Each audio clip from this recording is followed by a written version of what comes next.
Vamos lá, mais um dia do nosso estudo, sejam bem-vindos. Que honra tê-los aqui, que honra falar da palavra de Deus, que honra instruí-los aqui nesse propósito tão rico. Hoje um pouco mais corrido, temos para esse dia 4 capítulos. Vamos falar de Gênesis 36 ao 39. Nós vimos o quanto Deus tem agido na família de Jacó, o quanto Deus foi precioso ao transformá-lo. Nós vimos aí no capítulo 34 um fato lamentável referente à violência a uma de suas filhas, e nós vimos ali que ele retorna a Betel. Nós vimos ali o significado dos seus filhos. Nós vimos no último capítulo Rúben, o seu primeiro filho, cometendo um ato aí de uma espécie de insulto a ele, deitando-se com as suas concubinas. E nós vamos ver hoje muitas histórias especiais, talvez uma das mais especiais de todo esse Velho Testamento, um dos grandes personagens da Bíblia. Mas antes de qualquer coisa, eu quero clamar ao Senhor para que venha sobre nós o entendimento dos céus. Pai, em nome de Jesus, derrama, Senhor, sobre nós o Teu Espírito Santo, abre o nosso entendimento, o nosso coração, tudo aquilo que é contrário à Tua palavra agora caia por terra em nome de Jesus. Pai, que nossos corações sejam como um celeiro, uma terra agradável, uma terra fértil para que venha a Tua palavra e dê frutos em nossas vidas, dê frutos em nossas casas, em nossa família, em nome de Jesus. Transforma a nossa história pelo poder da Tua palavra, é o que pedimos em nome de Jesus. Amém. Graças a Deus. Hoje vamos falar de Gênesis 36 a 39. Gênesis 36, um capítulo que muitos veem até como avulso. Nós vimos aqui no livro de Gênesis muito a respeito de genealogias, nós vimos muito a respeito dos ensinos e das continuações das famílias. Gênesis 36 vai falar a respeito dos descendentes de Esaú, vai falar que ele faz escolhas erradas. Nós vimos desde o começo lá, Esaú escolhendo casar com esposas, mulheres, filhas de Canaã, filhas de um povo que viviam de outra maneira, de uma maneira contrária ao que o Senhor estabelecia ali como princípio para suas famílias, como princípio para essa família em específico, que era a família que continuava a linhagem do Senhor através de Abraão, e viesse ali constatar realmente propósitos em nome do Senhor para aquele povo. No versículo, esse capítulo vai falar exatamente a respeito da genealogia dos filhos de Esaú, vai trazer o conceito de filhos que não produziram bons feitos para o Senhor. No versículo 12, nós vamos ver aqui Gênesis 36, no versículo 12, vai falar, Elifaz, filho de Esaú, tinha uma concubina chamada Timna, e com ela, que lhe deu um filho chamado Amaleque, e foram esses os netos dela. Ou seja, vai trazer aqui Amaleque, e que vai falar a respeito de um homem que deu origem a um povo que mais tarde causaria grandes problemas ao nome do Senhor. E aí nós vamos ver o enredo dessa continuação familiar, e trazem muitas confusões, são muitos nomes, são muitas situações complicadas. Esse capítulo vai falar somente disso, e eu tenho aqui 4 detalhes importantes para esse capítulo. O primeiro fala sobre a conexão com o passado e a descendência que Esaú trazia no seu rol de nomes. Ou seja, desta forma, uma pessoa ela poderia ser bem conceituada pelo fato de possuir uma nobre linhagem, e a Bíblia vai trazendo isso a respeito de Esaú. Vale lembrar que ele também é um filho escolhido, vale lembrar que ele também é um filho amado, é um filho dos patriarcas da fé. Ele tem uma grande importância, independente de ter feito escolhas erradas, independente de ter escolhido casar com mulheres e feito aliança com um povo que não deveria. O segundo ponto aqui é o sentido histórico que esses nomes produzem. Qualquer leitor pode olhar essas listas e compreender, mesmo de uma forma superficial, que os antepassados davam grande importância aos laços familiares ao longo da sua história, ou seja, genealogia é algo muito importante. O terceiro ponto aqui legal para esse capítulo é o orgulho e a satisfação por causa da memorização desses detalhes. Em todas as culturas, há aqueles indivíduos que são, ou pelo menos que dizem ser capazes de traçar a linha de descendência dos seus ancestrais ao longo dos séculos. Isso são assuntos muito legais, são assuntos muito importantes, né? Traçar aí um pouco daquilo que foram as pessoas que vieram antes de nós, o que elas viveram, o significado e a importância da missão que cada um deles tiveram. Isso relata também nesse capítulo, traz esse sentido. E o quarto, talvez o último o ponto aqui central desse capítulo, é trazer a promessa pela qual Esaú também foi agraciado pelo Senhor, e essa foi mantida, ver a linhagem, os seus filhos se estabelecendo como importantes na vida e na história aqui do seu povo, amém? Então nós vamos aqui pular já, correr um pouquinho hoje, nosso tempo é um pouco mais curto, vamos pular para Gênesis capítulo 37, nós vamos falar sobre um dos principais personagens da Bíblia, nós vamos falar sobre José. José, inclusive, é tão inspirador. No meu primeiro e-book, A Restauração dos Sonhos, eu dedico um capítulo a falar a respeito de José, um homem tão inspirador, um homem que traz muita inspiração para mim quando se fala a respeito de identidade, de propósito, de caráter. É um homem reto, um homem que traz aqui um princípio de retidão e de adoração ao Senhor, um homem puro, um homem reto, um homem que faz alusão a realmente uma verdadeira e pura adoração ao Senhor. Poucos personagens no Antigo Testamento são apresentados com tanta clareza quanto José, com tanta riqueza de detalhes a respeito de José. Nós talvez vamos ver aí no Antigo Testamento somente Davi e Moisés também fazendo grandes alusões, tendo grandes detalhes, ou seja, nós vemos aqui, nós estamos diante da história de um grande homem. Nós vemos aqui, talvez essa é realmente a última grande passagem no livro de Gênesis. A história de José, ela vai aqui do capítulo 37 até os 50, nós vamos falar sobre esse homem, sobre a sua vida, sobre os seus feitos, sobre o seu caráter, sobre a sua importância no reino de Deus. Amém? Então, de uma maneira rápida aqui, eu vou tentar trazer a história desse homem. É um homem que é muito inspirador, há muitos filmes, há histórias, há novelas, há muitos conteúdos a respeito da sua vida. Marcou e vai continuar marcando muitas gerações.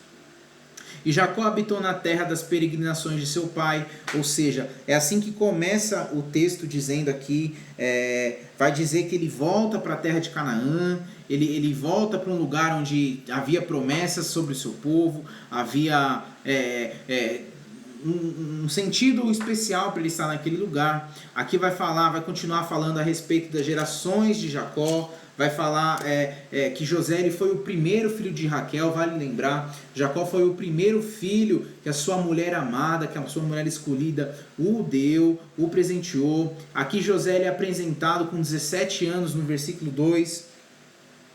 Quando José tinha 17 anos, pastoreava os rebanhos com seus irmãos, ajudava os filhos de Bila e os filhos de Zilpa, mulheres de seu pai, e contava ao pai a má fama deles. Ou seja, a Bíblia normalmente ela apresenta um final da história, ela apresenta um resumo, e em poucos casos ela apresenta a idade específica de alguém. Quando está acontecendo uma história, aqui ela dá essa menção a José. Veja o quanto ele era importante. José levava a Jacó a má fama dos seus filhos.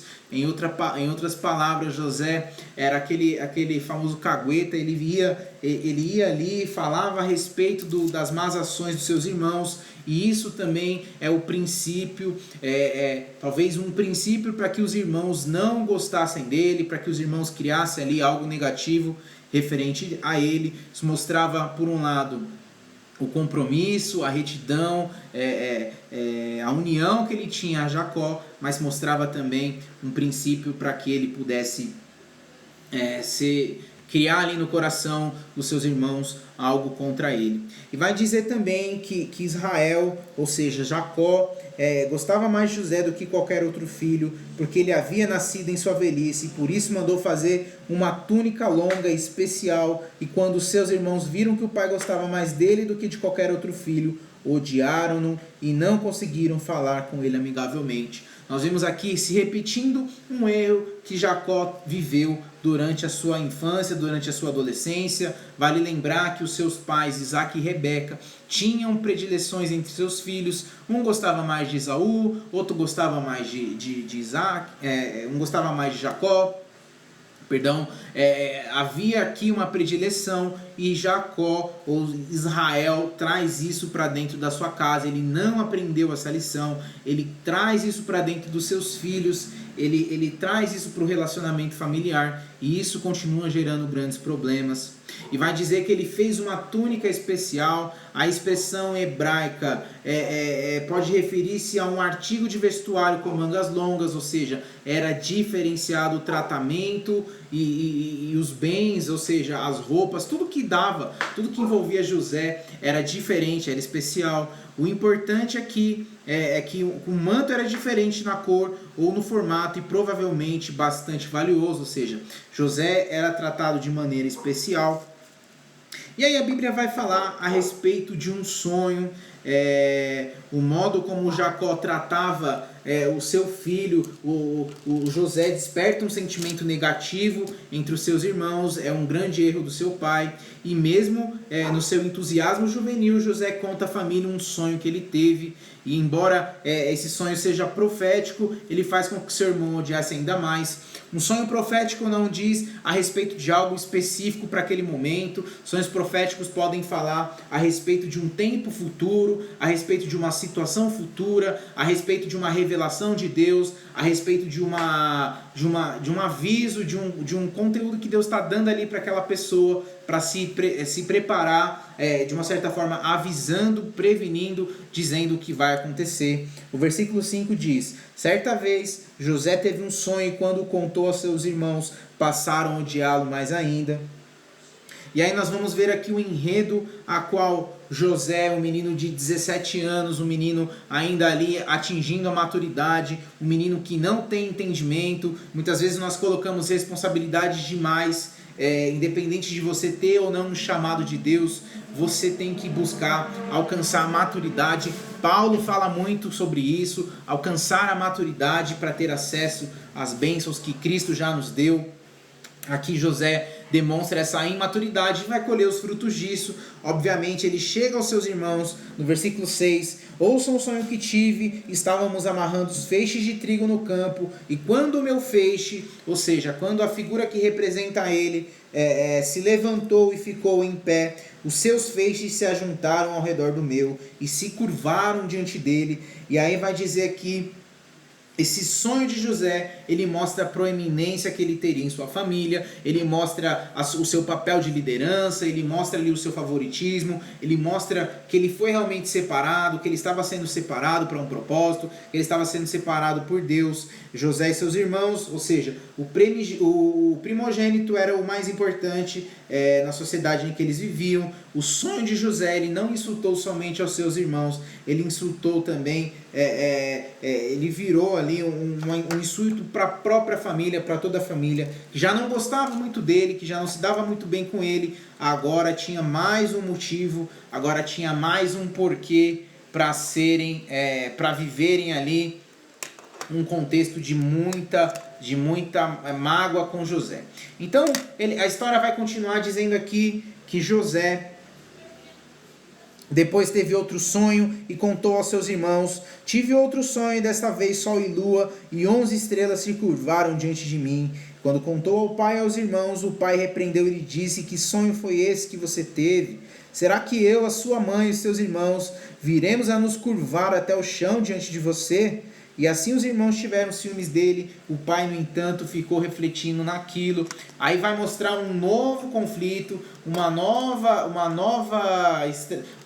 revelação que vem de Deus. Será que ali José ele não tinha aprendido? José está mostrando aqui características da sua imaturidade, características pertinentes a um jovem de 17 anos que estava ali começando a sua vida, um jovem que talvez não tivesse a malícia e a maldade de entender que a sua família, os seus irmãos queriam tramar algo contra ele. Ele vai lá, se alegra em receber um novo sonho de Deus. Deus, ele confia, é como se fosse uma confirmação de um propósito. Primeiro ele tem um sonho que mostra ali a proeminência dele, que ele vai ser a referência da família, que ele vai ser o escolhido por Deus, que ele vai ser o diferencial naquela geração, naquele povo, naquela família que já era escolhida por Deus.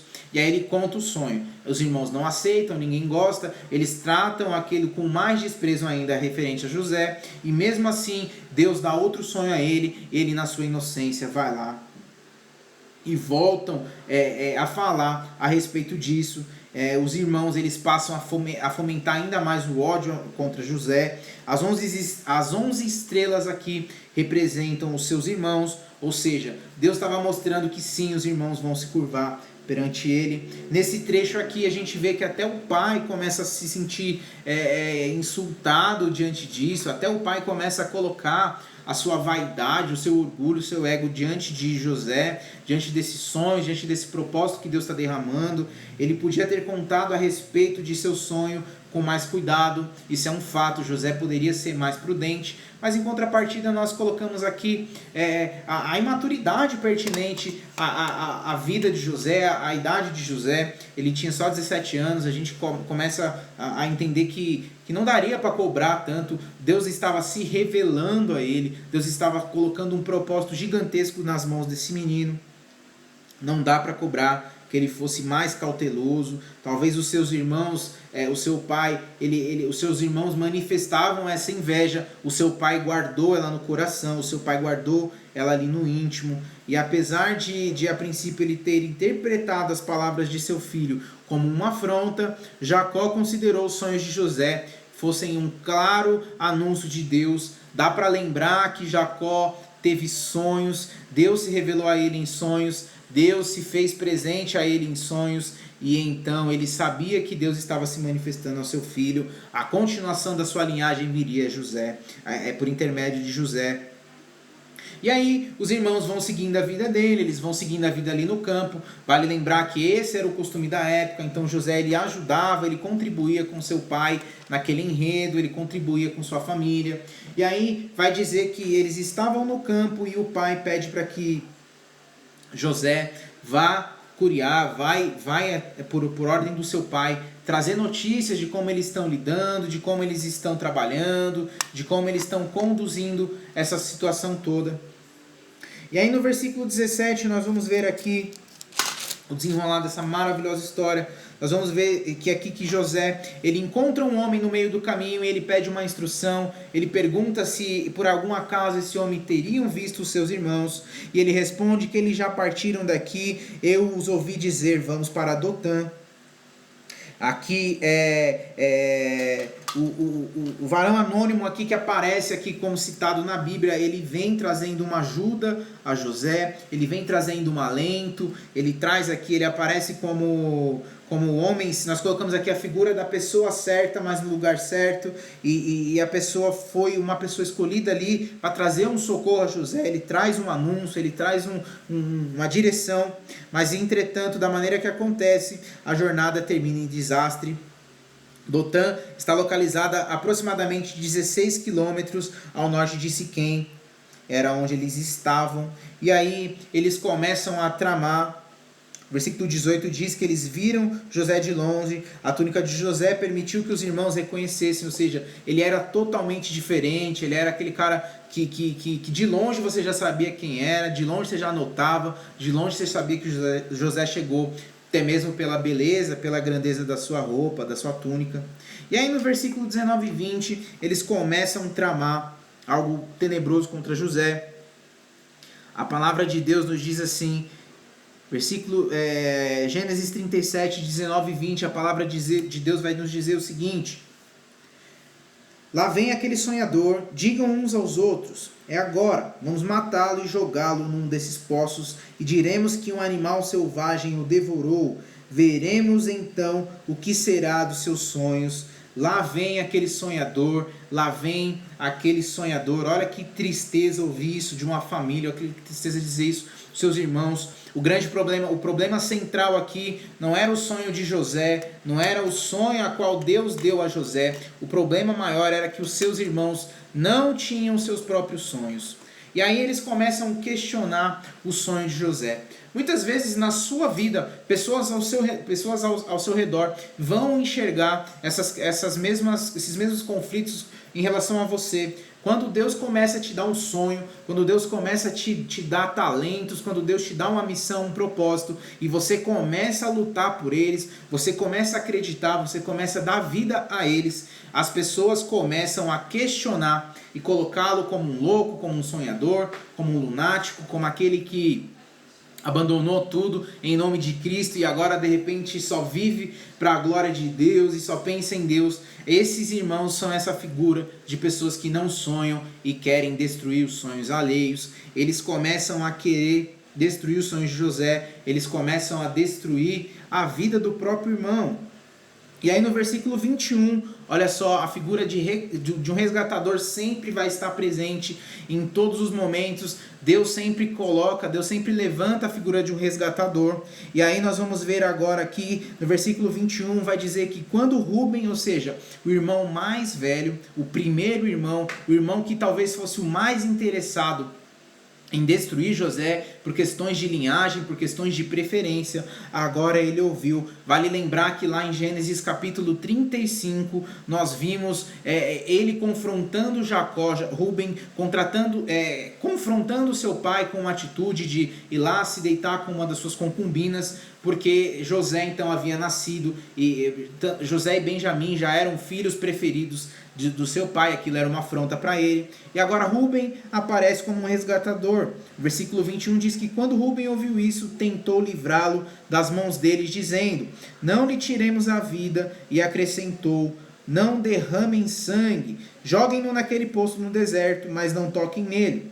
Rúben propôs isso com a intenção de livrá-lo e levá-lo de volta ao pai.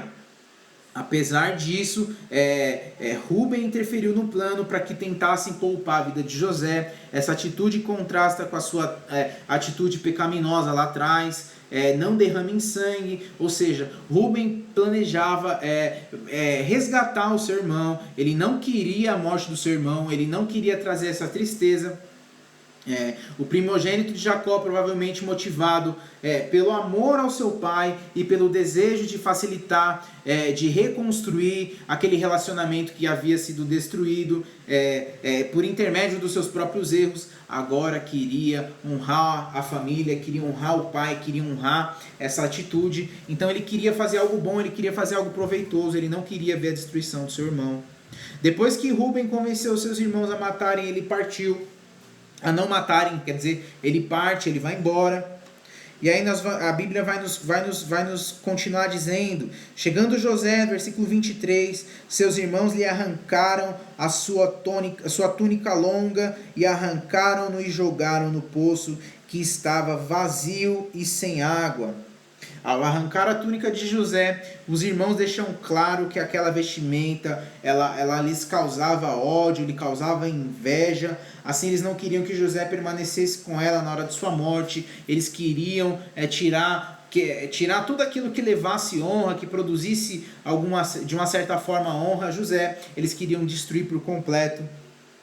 A cova vazia e sem água significa que os irmãos o deixariam ali para morrer. Eles não matariam, eles conduziriam à própria morte, ou seja, eles induziriam a morte de José. Uma pessoa ela pode viver por um período maior sem comida, mas a gente sabe que alguns dias sem água é o suficiente para que uma pessoa venha a morrer.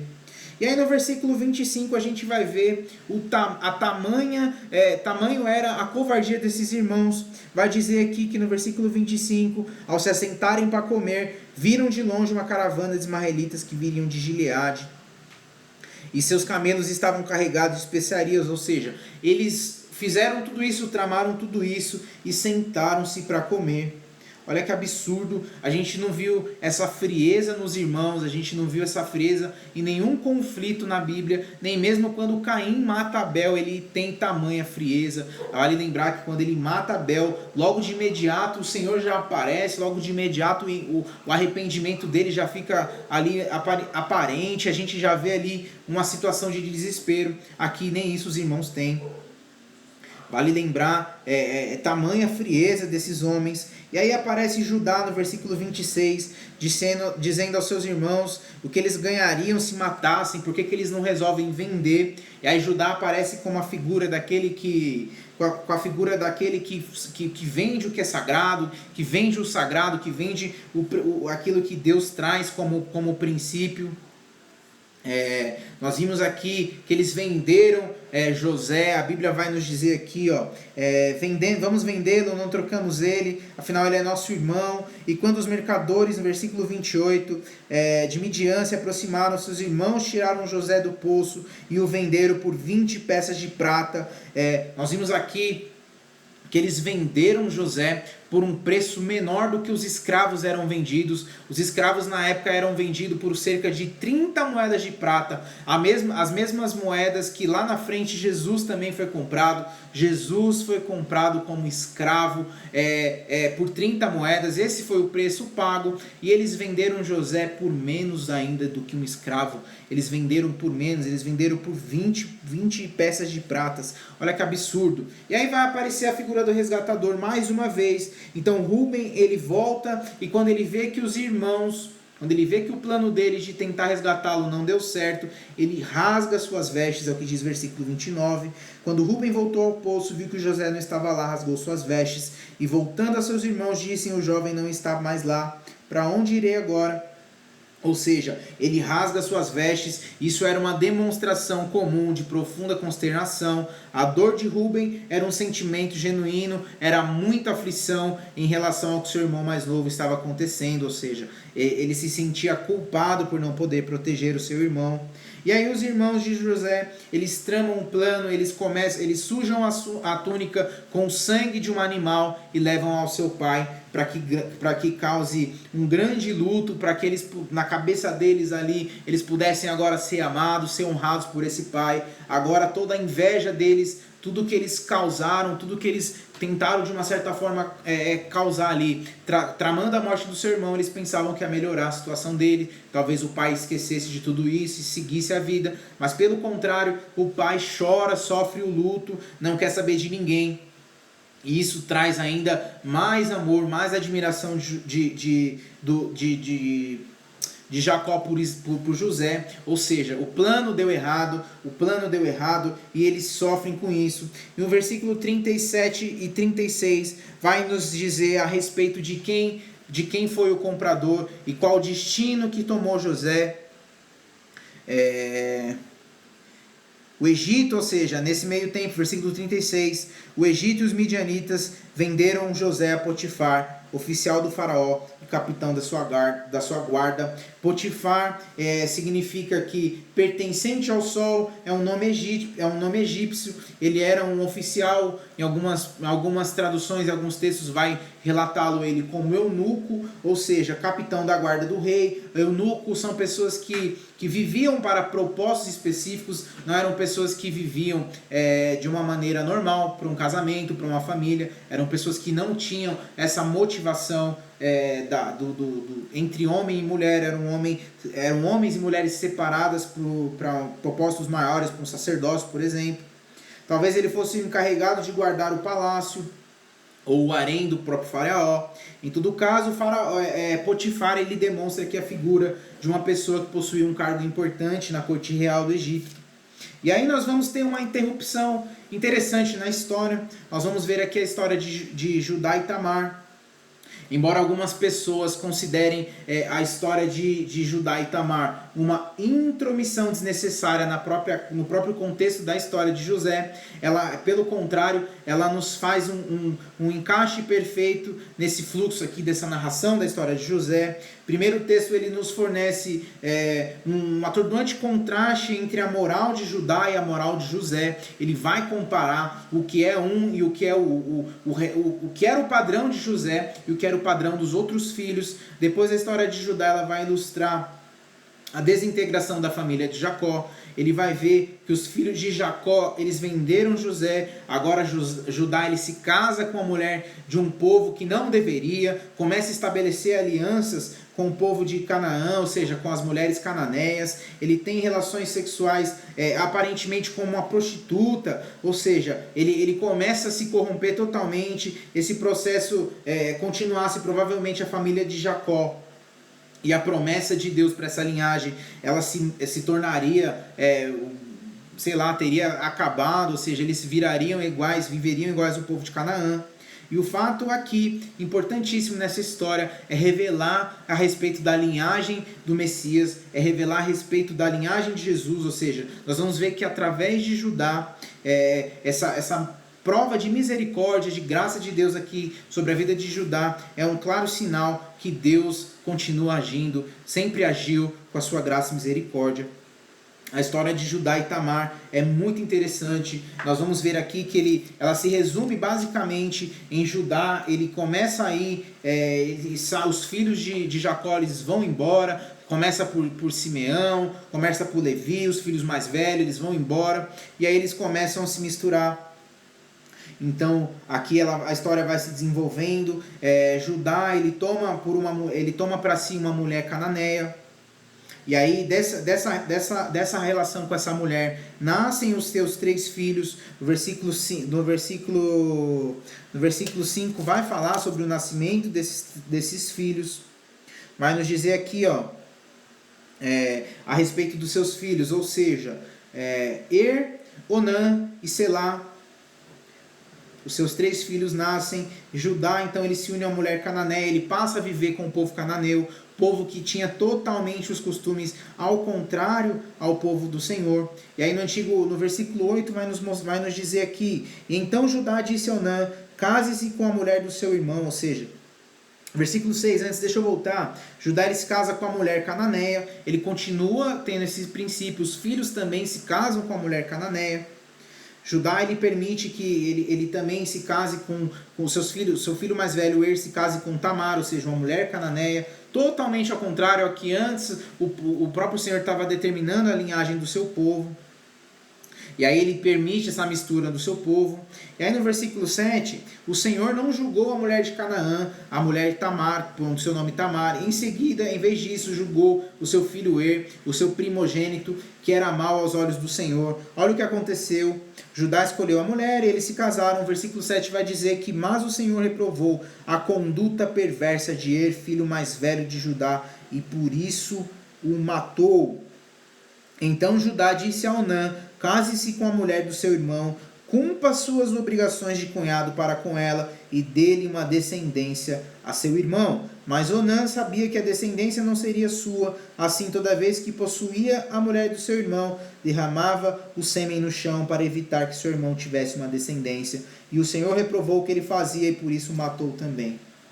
Olha que história conturbada. A família aqui é um conflito gigantesco. E aí, primeiro um filho casa, Deus não se aprova a conduta desse filho, Deus não aprova a postura desse filho e ele o mata. E aí, existia naquela época uma lei chamada Lei do Levirato, e de acordo com essa lei, quando um israelita morresse sem ter um filho homem, o seu irmão ou o parente mais próximo dele deveria se casar com a viúva e suscitar nela um filho, ou seja, ter com ela um filho. O primogênito dessa união, ele seria considerado filho e herdeiro do primeiro marido. É como se esse irmão casasse com essa irmã e o primeiro filho, ou seja, o primogênito, fosse considerado como filho daquele irmão que morreu sem deixar um herdeiro. E o costume ele toma parte realmente da história desse povo, ele toma parte mesmo da lei mosaica. Nós vamos estudar isso lá para frente no livro de Deuteronômio, capítulo 25, nós vamos falar muito a respeito disso. Mas aí no versículo 9 diz que esse irmão ele continua com uma atitude vaidosa. Nós vimos essa postura nos filhos de Judá, nós vimos esse reflexo talvez da própria vida, dos reflexos do comportamento do pai. Comportamento egoísta, e por isso ele derramava, quando ele tinha relações, ele derramava o sêmen fora para que ela não engravidasse, ou seja, para que ele não permitisse que o seu irmão tivesse uma linhagem, que ele construísse uma família. Ela temia que o nascido perpetuasse o nome do seu irmão e não o seu próprio, ou seja, ele tinha aqui um princípio muito egoísta, e talvez aqui desse princípio nós temos o termo onanismo, ou seja, um sinônimo de masturbação, ou seja, uma prática que é condenável à luz da palavra. Nós vimos que a partir disso aqui começa a se instaurar princípios de prazer e relações que são totalmente ao contrário do que Deus traça para homem e mulher, onde um cuide do outro, um faça para que o outro tenha o prazer. Aqui nós estamos falando de individualismo, de egoísmo, de práticas condenáveis ao Senhor. E aí nós vemos que com a morte dessa esposa, no versículo 12, com a morte dessa esposa, Judá, ele ficou apenas com o filho mais novo, ele ficou apenas com Selá, e a menos que Judá ele se casasse novamente, tivesse novos filhos, a sua descendência estava totalmente comprometida. Ele começa então, ele tenta de alguma forma mandar com que Tamar vá embora, que ela volte para a casa dos seus pais, a esperança dele é que ela encontrasse nesse período um novo marido e que seguisse a sua vida. Ele começa talvez a transferir para ela a culpa que ela não tinha. Ela não teve culpa da má intenção, da má índole, da falta de caráter dos filhos que Judá gerou e deu a ela como casamento. E aí nós vamos falar a respeito aqui no versículo 14 e 15, vai dizer que o período de luto já havia passado, Tamar continuou a usar as suas roupas de viúva na esperança de casar com Selá. Essa era a promessa. Judá, para dispensar ela, disse que quando seu filho crescesse, ele daria a ela em casamento, e não fez. Então ela percebeu que isso não aconteceu. E aí ela se cobriu com um véu para não ser reconhecida por Judá e fez-se passar por uma prostituta cultural, por uma prostituta cultual. E o seu ato desesperado, ele foi motivado por, mais uma vez, uma atitude de senso de justiça. Judá, ele tinha quebrado a promessa, ele não tinha cumprido com a sua palavra com ela. E além disso, ela não havia feito nada para se tornar uma viúva esquecida, ela não tinha feito nada para se tornar uma mulher às margens, às traças. E aí nós temos uma diferença aqui, é importante trazer isso para vocês. Uma prostituta comum, ela não disfarçava o seu rosto com véu, ao contrário, ela fazia tudo o que podia para se tornar mais atraente e mais sedutora, para chamar a atenção dos seus possíveis clientes, dos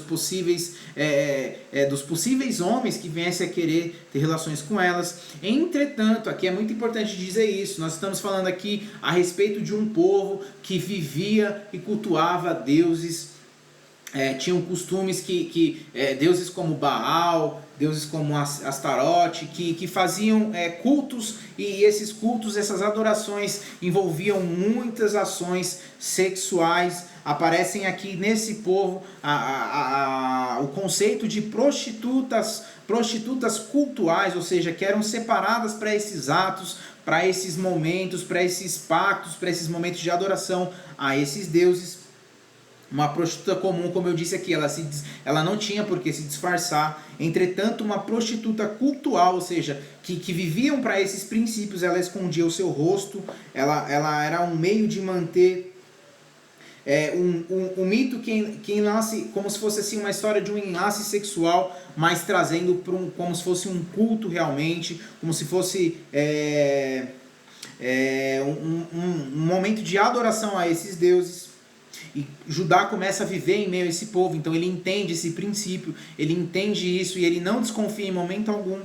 A prostituta cultual ela era considerada um instrumento de deuses como Baal e Aserá, e ao deitar-se com ela era um rito de adoração na cultura de Canaã, ou seja, Judá ele tinha muita familiaridade com esses conceitos, como a gente pode observar aqui, ele não questionou em momento algum. E aí, ele como um pagamento, ou seja, toda prostituta ela tem um pagamento, e como um pagamento ela não aceita o que eles tinham como moeda na época, que eram os cabritos, os bodes, os camelos. Pelo contrário, premeditadamente ela pega coisas que venham trazer a referência a esse homem futuramente. Então ela pega o seu lenço, ela pega o seu cajado, o seu selo, ou seja, sinais ali. O selo, por exemplo, era um anel que trazia ali como o bordão de uma família. Nós vimos isso até algumas culturas antes da nossa, mantendo ainda esses princípios, ou seja, eles tinham uma cultura de ter o seu selo. era algo que trazia uma identificação, uma autoridade. O lenço também ficava no pescoço de quem usasse, ou seja, marcava as pessoas, era um meio de identificação. O cajado simplifica e também traz a imagem da autoridade, ou seja, que aquele homem carregava. Então, ela toma esses objetos como um sinal do que ele estava trazendo. E aí a história vai se desenrolando, nós vamos vendo aqui que lá na frente, quando começa a aparecer a gravidez de Judá, de Tamar, perdão, eles começam a questioná-la. Ela volta depois desse ato, depois dessa relação, ela volta a usar as vestes de luto, ou seja, para reconhecer que ela não tinha culpa no pacto que foi quebrado entre ela e Judá lá na frente, ou seja, ela não tinha culpa, o culpado era ele. E aí quando esse amigo cananeu de Judá vai trazer o pagamento, ele vê que essa mulher tinha desaparecido, e essa mulher ela tinha sumido, ele não encontrou ela para pegar, para retomar o selo, o cajado, ou seja, ele não tinha reconhecido quem era. E aí ele começa a se preocupar com tudo isso. As prostitutas cultuais, vale lembrar que elas eram vistas para aquele povo como mulheres sagradas. Elas exerciam as práticas sexuais para o culto pagão que era daquele povo, daquele tempo. O termo hebraico utilizado aqui para mulher sagrada é kedisha, ou seja, tem um significado básico da expressão sagrado. Não demonstra pureza, como muitos imaginam. Ele demonstra separação, ou seja, eram pessoas reservadas para um propósito específico. E aí ele vai julgar essa mulher, aproximadamente ali com 3 meses, ou seja, a gravidez começou a ficar evidente. E aí Judá aparece numa situação de julgamento, muitas vezes aqui demonstrando a sua hipocrisia, demonstrando aqui a sua falta de caráter. Na lei de Moisés, vale lembrar que a lei daquele tempo, ele mencionava punições para essas atitudes, para essas mulheres, para homens que eram pegos em adultério, em toda essa situação. Judá aqui ele estava utilizando da lei para promover, não para promover somente a justiça, ele queria simplesmente se livrar dessa mulher, ele queria se livrar desse processo todo. E aí nós vimos aqui que quando ela apresenta o selo, o bordão, o selo, o lenço e o cajado, esse homem cai em desespero, ele começa a reconhecer o pecado que ele tem. Nós temos aqui uma identificação com a história de Davi, lá na frente, em 2 Samuel, capítulo 12, quando ele comete também um pecado. E ele fala, mais justa é ela do que eu, ou seja, no versículo 26, ele fala, mais justa é ela do que eu. Judá, um dos herdeiros da eterna aliança com Deus vivo, ele foi humilhado por uma mulher para o próprio bem e ele confessou os seus pecados, ou seja, ele reconhece seu erro, ele pede perdão, ele segue a vida dele. E aí nós vemos aqui uma bênção sendo derramada, nós vimos aqui o nascimento de gêmeos, que era uma coisa especial naquela época. Era uma mulher ter um filho, o homem já era algo extremamente precioso. Ela ter gêmeos naquele momento era algo sensacional. E aí nós vamos ver aqui que Tamar, ela se torna um membro. Esse capítulo finaliza aqui no versículo 30, finalizando, mostrando a importância que Tamar teve na história. Uma mulher que foi ali, viveu restituição, viveu restauração, e ela entra como membro da promessa, ela se torna ali parte da genealogia de Jesus. Mateus capítulo 1, versículo 3, vai fazer menção ao nome de Tamar, na linhagem do Senhor. E aí nós vamos para o último capítulo, um capítulo extremamente conhecido, uma história extremamente conhecida. Nós estamos embarcando aqui na história uma das histórias mais conhecidas do Velho Testamento. Nós estamos falando de José. Nós vamos aqui no último capítulo de hoje falar a respeito do assédio que a mulher de Potifar causa ali na vida de José. Nós vimos que o Senhor estava com José, ele já estava no Egito e tudo que ele fazia prosperava. Nós vimos que ele trazia muita bênção em tudo que ele fazia, tudo que ele tocava era abençoado porque o Senhor estava com ele. Então José, ele vira ali um administrador fiel, um exemplo de administração. Gênesis capítulo 39, no versículo 4, nós vamos ver isso. Ele se torna um exemplo e aí ele começa a ser uma referência. O próprio Potifar ali no reino começa a fazer menção, alusão à importância que José tem. Ele começa a exaltar as qualidades de José, ele se torna um servo importante dentro da casa. Nós fazemos menção aqui ao mesmo relacionamento que lá no começo da história, Abraão tinha também com seu servo Eliezer, querendo inclusive dar a ele a autoridade sobre a sua sucessão. Então nós temos aqui essa relação de Potifar com José. E a mulher de José, a mulher de Potifar, ela começa a cobiçar a José. O versículo 7, capítulo 39, versículo 7 vai dizer o seguinte: E José era de boa aparência, e depois de certo tempo, a mulher do seu senhor começou a cobiçá-lo, e convidou: venha e deite-se comigo. Olha só, ela começa a cobiçar. Talvez ela estivesse entediada, talvez ela estivesse ociosa. Por outro lado, o termo hebraico saris, traduzido como oficial lá no versículo 1, pode ser um eunuco, como nós já falamos, que normalmente era visto como um homem castrado, um homem que não vivia, um homem que não dava importância a essa parte da vida, a essa parte tão importante, principalmente dentro de um casamento, dentro de uma relação estabelecida por Deus. E ela começa então desejar José, que era um homem muito bonito e muito abençoado em tudo que fazia, um homem que chamava assim muita atenção.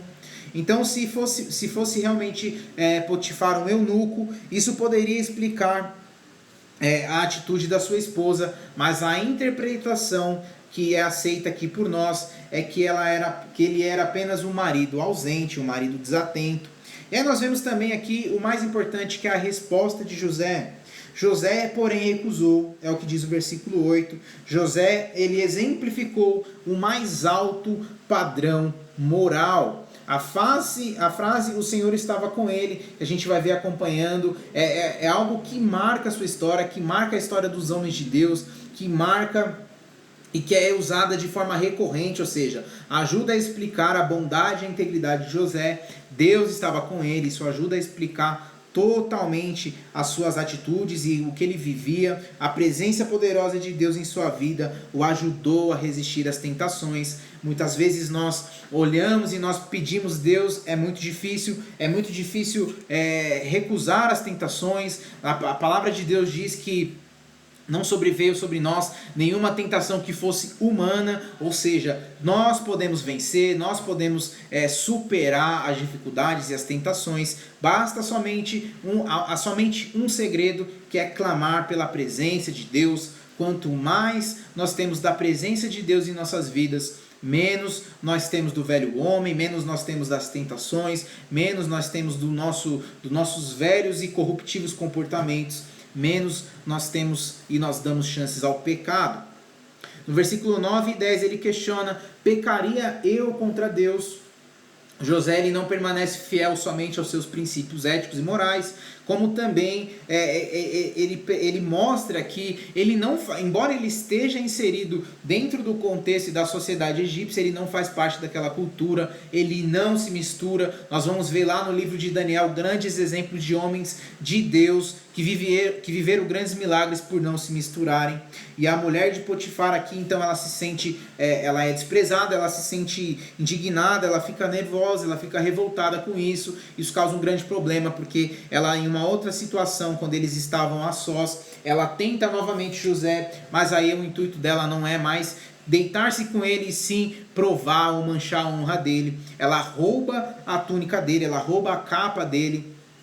Ali, os escravos, nós vemos esse texto aqui nos versículos 12 e 13, ou seja, um escravo provavelmente tinha pouca roupa por causa do clima que devia ser ali naquele lugar. Nós estamos falando de um lugar extremamente quente, provavelmente eles usavam muito pouca roupa, provavelmente eles tinham ali uma túnica fina, uma túnica simples, e ela arranca essa túnica, ele foge dessa mulher, ele faz o que muitas vezes nós falamos, é fugir da aparência do mal, e a mulher de Potifar, ela começa então a ofender a honra de José, ela junta alguns servos, alguns escravos, que provavelmente tivessem inveja de José. Vale lembrar ali que os egípcios amitas, eles desprezavam os povos semitas de Canaã.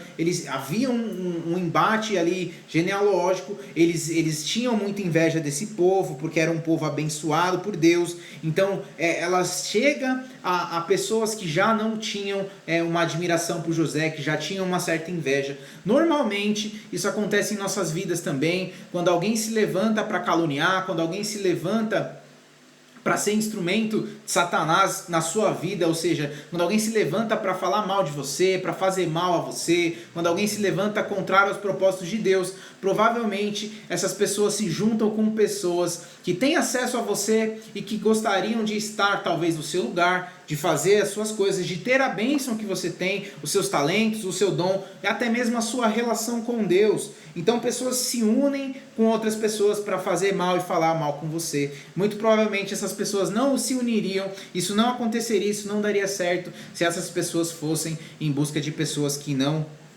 dariam liberdade para isso. Então analise na sua vida as pessoas que estão ao seu redor, analise na sua vida as pessoas a qual você tem relação. Isso faz total diferença no seu chamado, nos seus propósitos com Deus. Potifar fica muito bravo, a história termina com José indo parar na cadeia. Talvez a esposa quisesse que Potifar matasse José, mas por ele reconhecer e honrar José, ele manda ele para a cadeia. Vale lembrar que ele não foi para uma cadeia qualquer, afinal ele era visto como alguém praticamente da família, e essas pessoas que eram vistas da família não podiam ir para cadeias qualquer. O texto finaliza. A nossa história de hoje termina com ele finalizando, falando a respeito da honra que José servia na própria cadeia, e ali tudo mesmo dentro da cadeia que ele começa a fazer. Deus é com ele, Deus continua com ele. Versículo 21 vai mostrar que o Senhor era com ele mesmo na prisão, e ele começa a ser abençoado lá dentro, ele começa a ser instrumento de bênção. Eu quero terminar esse estudo de hoje dizendo que não importa o lugar onde você esteja, não importa as condições a qual pessoas queiram te colocar, se Deus é contigo, se Deus tem propósito nas suas vidas, se você está cumprindo, honrando o propósito de Deus, tão somente, independente da sua situação, Deus vai te prosperar, Deus vai fazer com que os planos dele permaneçam, dê frutos, que você voe na presença de Deus. Esse é o principal foco dessa mensagem. Voe na presença de Deus, fuja da aparência do mal, livre-se das más companhias, analise quem você tem dado acesso à sua vida, e em nome de Jesus você vai ser abençoado independente do lugar onde você esteja,